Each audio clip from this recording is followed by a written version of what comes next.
Hey guys, welcome to another episode of Unbended Knees. My name is Loretta and I'm glad to be back here with y'all.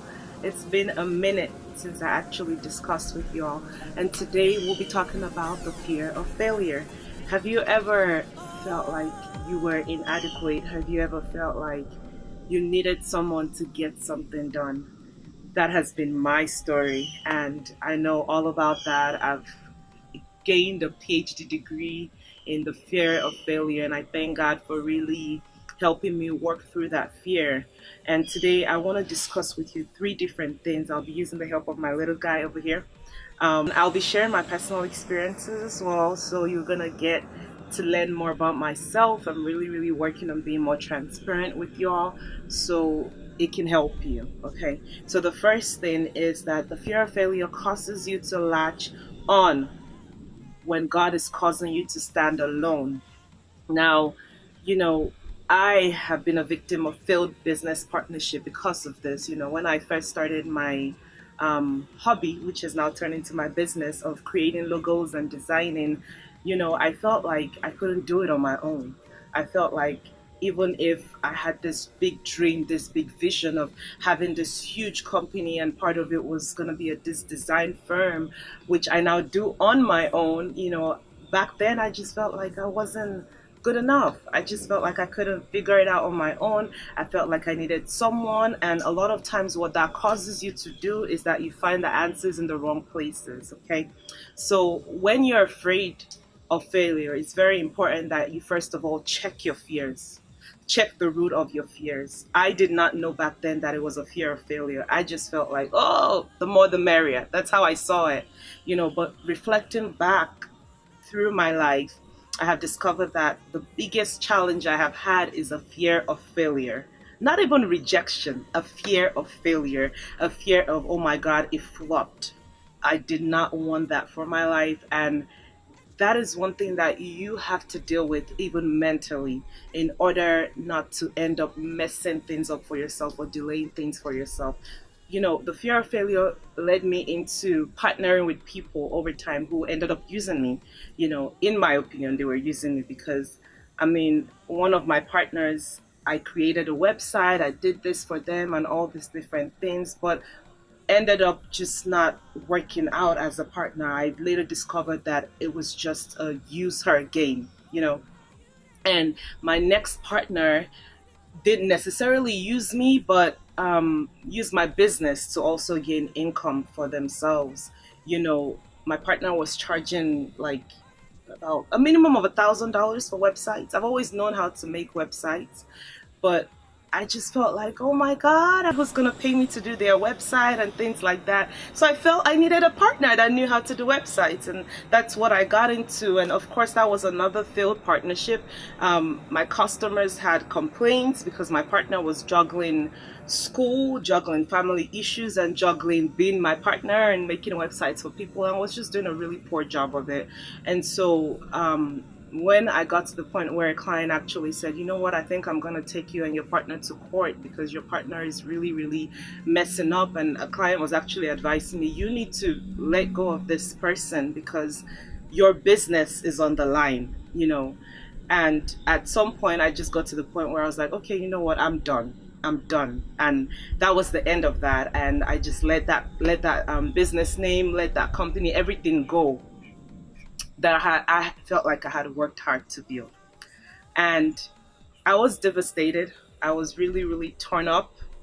And the thing about me is that anytime I get into a state of confusion, I get into a state of, oh my gosh, what in the world is going on with me? I go into fasting, which is what I did in this case. And I thank God that I did that, because after the 3-day fast that I did, then God now opened up what my business was supposed to be, because I was like, God, I'm tired of moving in circles with this business. I know I'm supposed to be a business owner, but I don't want to keep moving in circles. And God revealed to me the fullness of what he was calling me to do with my business.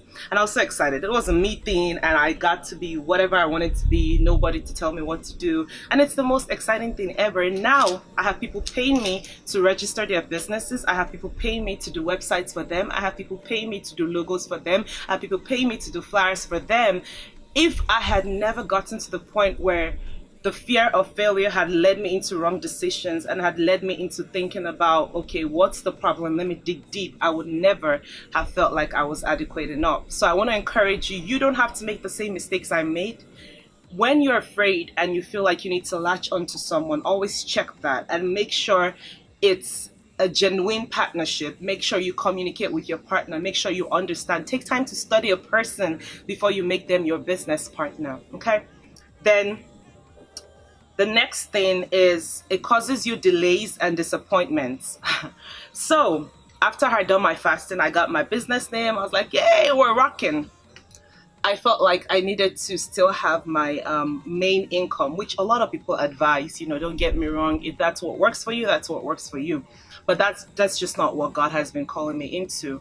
A lot of people always advise that you need to make sure you maintain your full-time job while you're doing your side hustle, and then transition into the side hustle once it's making enough money to, cover your expenses and make you more on the side and all these different things. And I believe that wholeheartedly. That's what I was hearing all over YouTube, social media, everywhere. And I was like, oh yeah, I need to keep my full-time job. And so I made sure I got a new job that I felt like I really liked. I was like, this is it. I studied electrical engineering and I did my master's in engineering management. So I was like, I can be a project manager. I've always loved automation control solutions. That's me. That's everything me. Yes, let me do this. I got my job.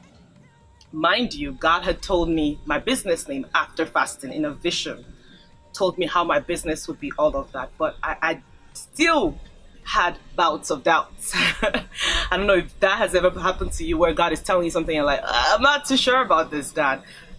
So I got my job and I was at my job working and everything seemed okay until one day I got a call into the office and I was laid off. I was told that, it's nothing about you, it's all about us. That breakup line, it's not you, it's me. That's what I got.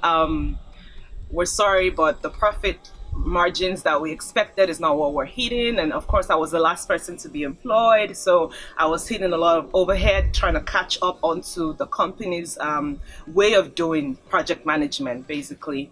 It was devastating. I thank God, because after that, the first thing I did, because that same day I was asked to leave, pack up all my things. I surrendered my iPhone, surrendered my iPad, surrendered my Mac. I had a MacBook, a company MacBook. I surrendered everything, and my badge, of course, and I was escorted out. And something in me told me it was going to be okay.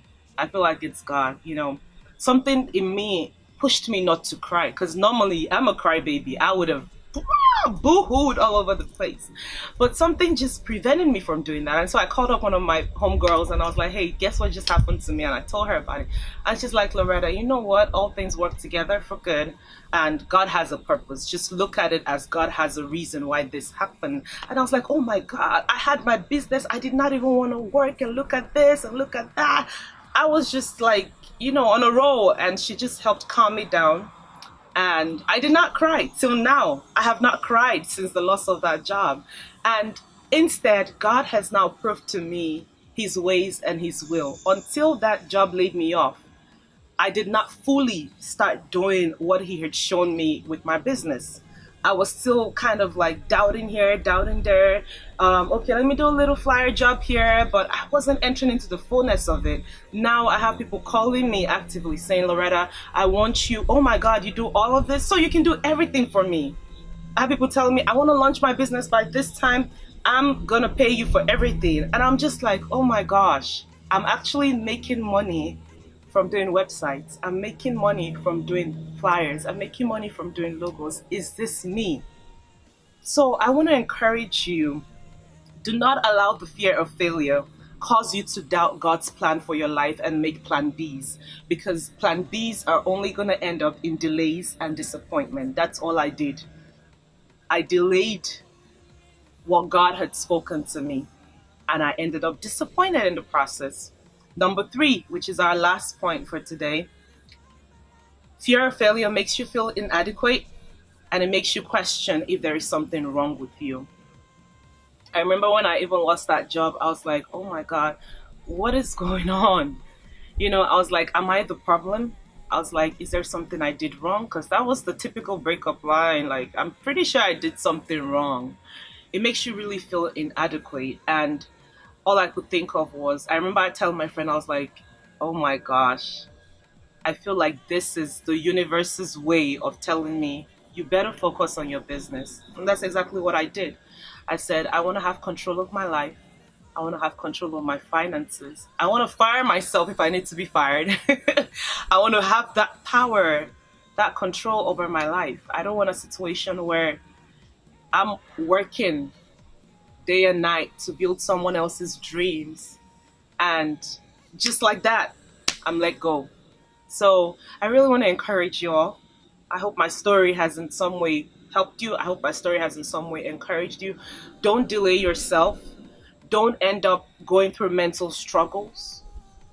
Don't end up being disappointed because of fear of failure. Deal with that fear. Don't latch on to people. I hear some people say, oh my gosh, I love mentors. There's nothing wrong with mentors. I mentor people myself.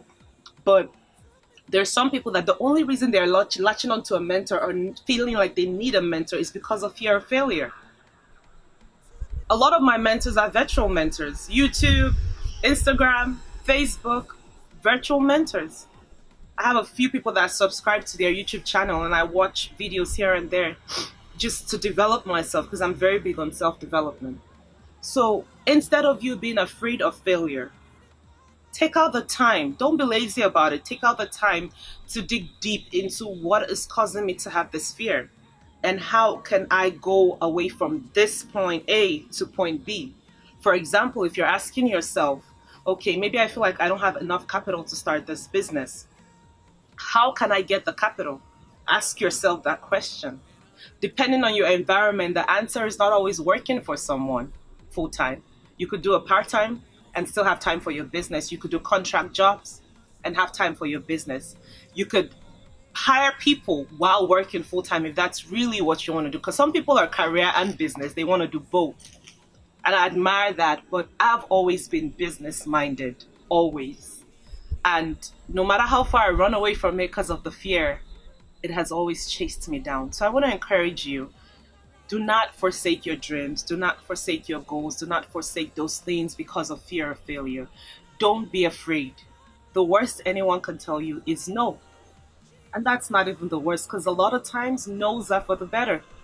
If they're for you, they would be for you. And so believe in yourself. Believe in yourself. In order for other people, if you want other people to believe in you, you need to believe in yourself. I'll see you next time. Thanks for watching Inspiration on Bended Knees.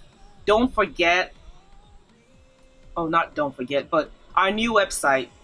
We're no longer using the old website. Our new website is www.loretta'sventures.com/inspiration. So go on there, visit Loretta'sventures.com and fill your mind with things that would inspire you. There's a lot of different parts of me. So I hope you're blessed by something. There's business stuff on there, there's fitness stuff on there, there's inspirational stuff on there, there's music, because I love to sing for the Lord. But make sure you go on there, visit the website, check it out, reach out to me if you have any questions. If you're afraid of failure in one area of your life or another, I'm all about career and business development. So if it's a career switch, a business switch, whatever it is, I'm willing to talk to you. Reach out to me. Contact me. Do not be afraid to dial that number. I am your friend and I will talk to you. All right? God bless you and see you next time. Bye!